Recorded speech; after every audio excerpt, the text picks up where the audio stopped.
whenever there's a revolution that happens within society, it's never that it starts with a majority. It'll start with 1, 10, 100 enlightened individuals, and that will bring about a transformation.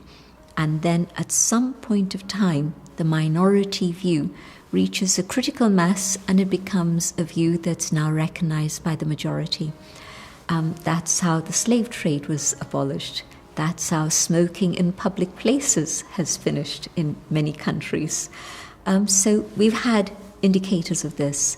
And so here again, if people who are being victimized, who are the target of discrimination, if individuals begin to respond differently, and instead of reacting with anger or sorrow or any other negative response, if they're able to hold their own inner dignity, I think there's a very strong message that's being sent out, and I think situations change.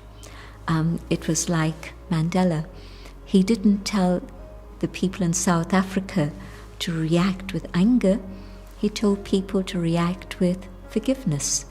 And one man was able to shift the consciousness of a nation and at that time avert the tragedy of a civil war. I was in South Africa a lot in those days, and so I saw the shift happen. And so I'm very convinced that when there's a shift within one individual, it doesn't stay restricted to one. It impacts their family, their community, and it's able to spread out further and further. And so I think that yes, there can be a shift. Am I going to continue to live my life in fear? Fear is something that happens in the mind, but fear is something that also happens in the body.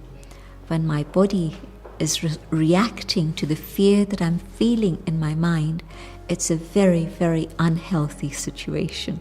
The whole physiology has changed and it's not very helpful. And there'll always be people who don't want to understand these things. No problem. It's okay. I love them. But there are also people who will want to understand things differently so that their own responses can be different also. I've seen that external change isn't making any difference to how I feel and how I'm responding. And so I ask myself the question, is there a different way to deal with all of this? And then I go on that inner journey of understanding and changing. Yeah. And so I think that really if we want to have a world without discrimination, a world without bullying, then what we have to do is to practice this ourselves, but also share this with our families, our children and others. Come back to the inner dignity of the self and the value of the self,